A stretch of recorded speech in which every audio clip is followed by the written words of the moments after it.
E o jogador Daniel Alves é acusado de estupro lá na Espanha. Ele está preso perto de Barcelona. Até ontem ele foi transferido para não sofrer retaliação.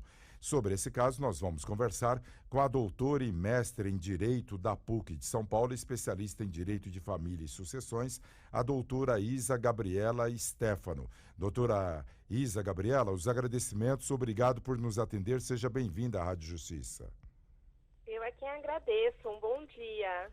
Bom dia. O que a senhora pode falar desse caso ocorrido lá da acusação de estupro do jogador Daniel Alves, que defendeu a seleção brasileira agora em dezembro lá no Catar?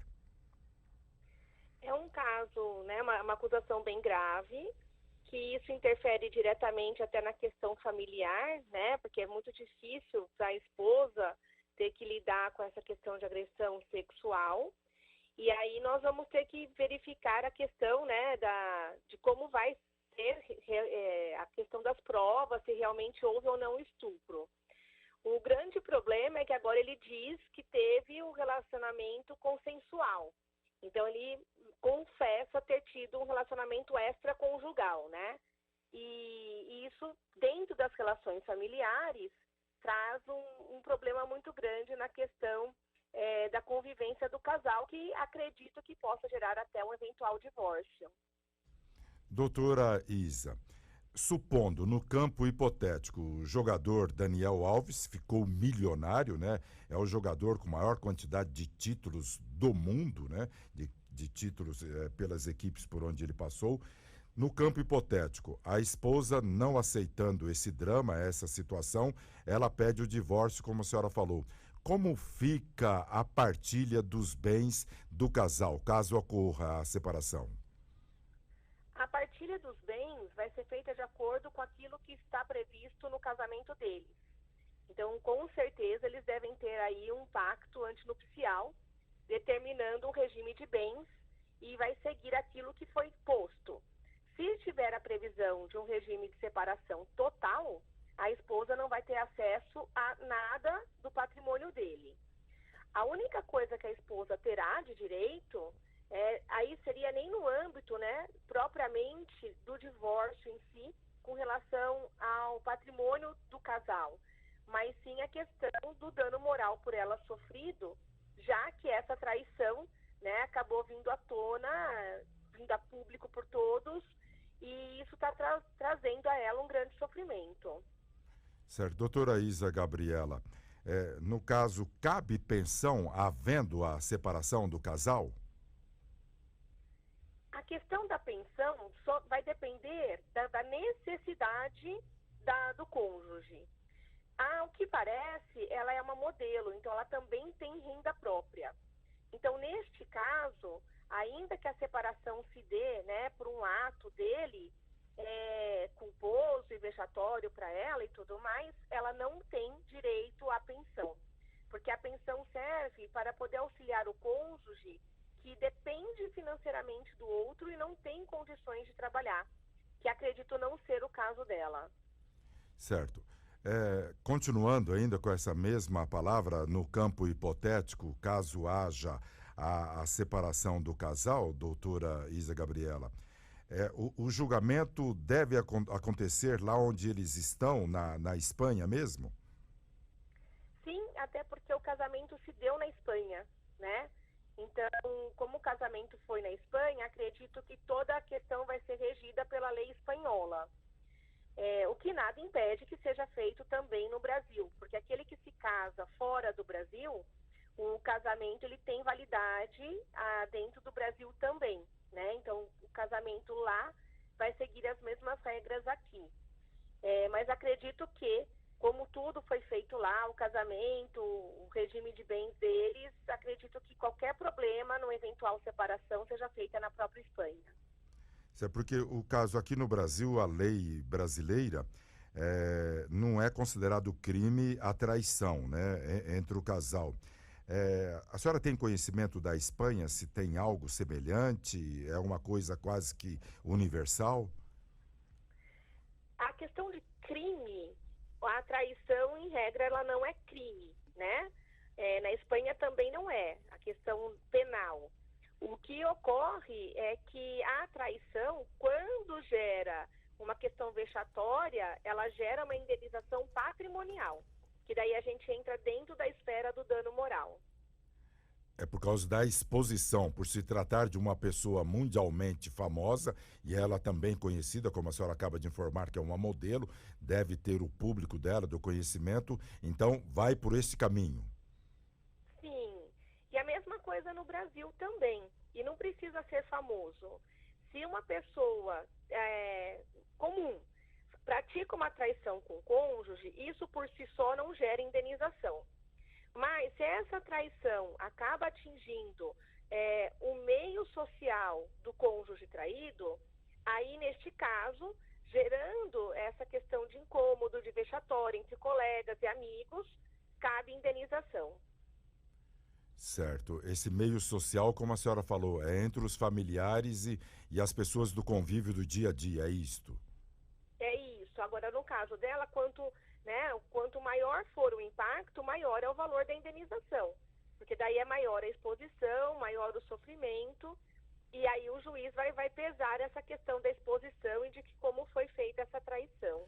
E esse dano moral, ele é levado em conta ao poder econômico da pessoa que errou? É levado em consideração. Na Espanha, a regra básica do dano moral é que nós vamos levar em consideração o patrimônio da vítima e do causador do dano, né? E aí, dentro disso, a gente vai trazer aí um patamar de uma indenização que não cause nenhum valor astronômico para que a vítima fique muito feliz de ter sofrido o dano, mas que também não seja um valor irrisório que não traga uma punição para o causador. Então, nós vamos ter que fazer aí um cálculo, né, um meio termo, para verificar o quanto que vai ser posto de indenização, para poder trazer uma acomodação emocional, um conforto emocional para quem sofreu o dano, no caso ela, né, a traição, e um valor que seja também passível de gerar naquele que causou o dano uma penalidade, né? Para que a pessoa não sinta que o valor é muito baixo, que compensa praticar o dano e pagar por ele. Então, é uma média desse modo que nós fazemos o cálculo do dano moral. Estamos conversando com a doutora e mestre em Direito pela PUC de São Paulo e especialista em Direito de Família e Sucessões, a doutora Isa Gabriela Stefano. Ela que comenta o suposto estupro cometido pelo jogador Daniel Alves, jogador brasileiro, ex-jogador do Puma do México, que foi dispensado após esse episódio lá da equipe mexicana. Doutora, confirmado o caso, ele sendo condenado, o Daniel Alves, pelo estupro da moça espanhola lá, porque ela está muito convicta, ela disse que não quer indenização nenhuma e detalhou até, como que fala, tatuagens, né, em pontos mais íntimos do atleta, né?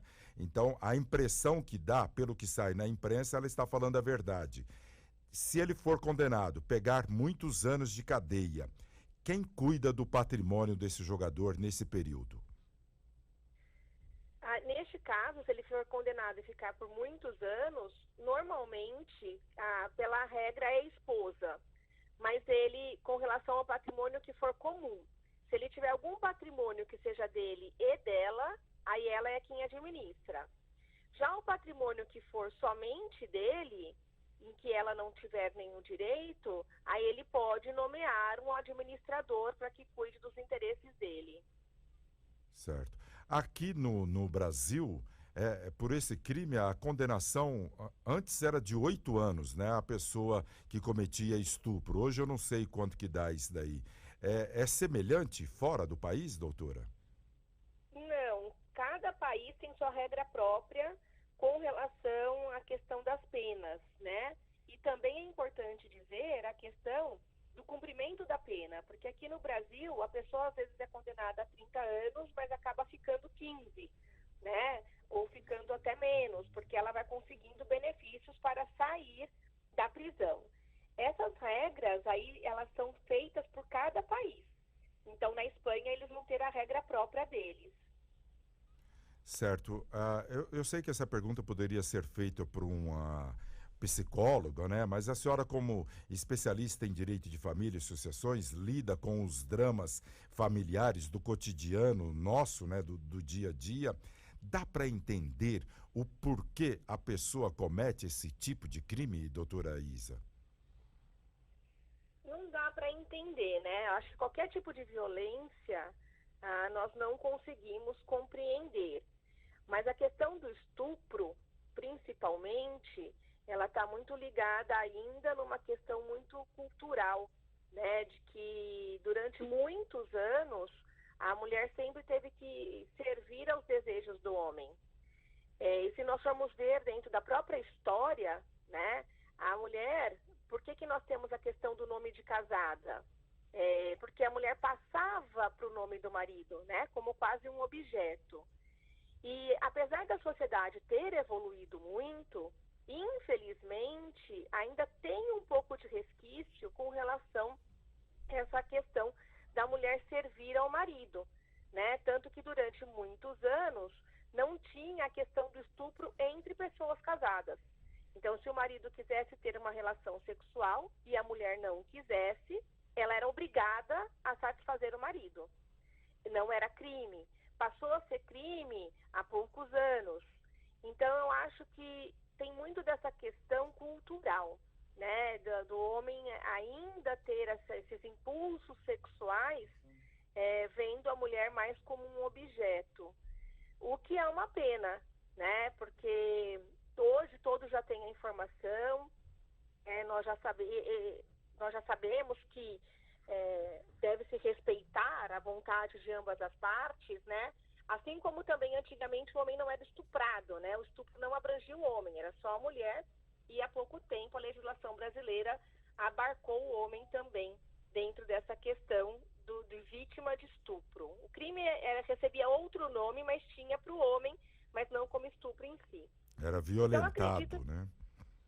era atentado violento ao pudor, né? Certo. E então eu acho que a questão é muito cultural ainda, infelizmente. E É. não dá para entender, né, uma pessoa usar de violência, porque a gente sempre tem que lembrar que o estupro é uma violência, né? Você abusar fisicamente, sexualmente de alguém contra a sua vontade. Então, infelizmente, em termos psicológicos e tudo mais, eu acho que é ele querendo impor o poder dele sobre ela. É a sensação do pode tudo. Isso. É a sensação do pode tudo. E tá tendo agora eles estão começando a sofrer as consequências, né? E essa moça, se tudo for verdade, porque nós também não sabemos, não é mesmo? Teve o caso do Neymar, em que posteriormente ficou comprovado que houve um abuso da mulher, né? Que tudo aquilo que foi falado não foi verdade. Então, assim, se tudo for confirmado, ela é uma pessoa de muita coragem, né? Porque para a mulher, para aquele que sofre uma violência sexual desse modo, também é muito difícil fazer a denúncia, né? Porque é uma coisa que é muito invasiva. Então, eu acredito que ela esteja muito convicta, mas, né, acredito até pela coragem que ela tem, que isso é muito bom, que todo mundo denuncie para que o estupro seja devidamente punido, isso é muito importante. E também acredito que, neste caso, como ela abriu mão de todos os eventuais outros direitos indenizatórios, que ela deve ter ali um bom conteúdo probatório. É porque, pelo que a gente lê, doutora Isa Gabriela, o Daniel Alves mudou de versão, né? E ela mantém. 3 vezes, né? E ela mantém a palavra dela, né? Claro que a gente não pode acusar, né? Não tem prova, não tem nada, só os dois que sabem mesmo, né? A decisão agora só cabe à justiça espanhola mesmo. Isso. É muito complicado. As questões sexuais, né? A prova desses crimes são muito complicadas. E também tem que fazer uma análise da questão pericial, né? Que me parece que ela passou por um exame de corpo de delito, né? Logo após O ocorrido. a violência. Então, o grande problema do Daniel Alves, né, que já culminou na prisão dele, foi a questão de que ele já mudou de versão 3 vezes. Então, e há a prova do relacionamento, né? Porque, se não me engano, foi encontrado sêmen nela. Certo. Até aí não sei se fizeram DNA, se o sêmen é dele, enfim. Por isso que é importante nós termos cautela também, Aguardar. né? Porque pode ser que, ao final, seja um engano, enfim. Mas, de qualquer modo, é muito triste nós vermos as questões desse tipo de violência, né? A violência sexual é uma violência que não se justifica, nenhuma violência se justifica, mas que não precisa acontecer, né? De modo algum. Para finalizarmos, doutora, caso confirmando esse fato lamentável, o Daniel Alves, os advogados deles podem brigar na justiça espanhola para ele cumprir a pena aqui no Brasil ou tem que ser lá, na Espanha? Pode pedir para que ele cumpra a pena no Brasil, mas isso vai depender da Espanha autorizar. A Espanha não é obrigada a autorizar com que ele cumpra essa pena aqui no Brasil. Muito bem. Conversamos. Mas existe a possibilidade de reciprocidade. Perfeito. Conversamos com a doutora e mestre em Direito pela PUC de São Paulo, especialista em Direito de Família e Sucessões, que falou a respeito do suposto caso de estupro cometido pelo jogador Daniel Alves lá na Espanha. Doutora Isa Gabriela Stefano, os agradecimentos. Muito obrigado, um bom dia. Eu que agradeço, um bom dia.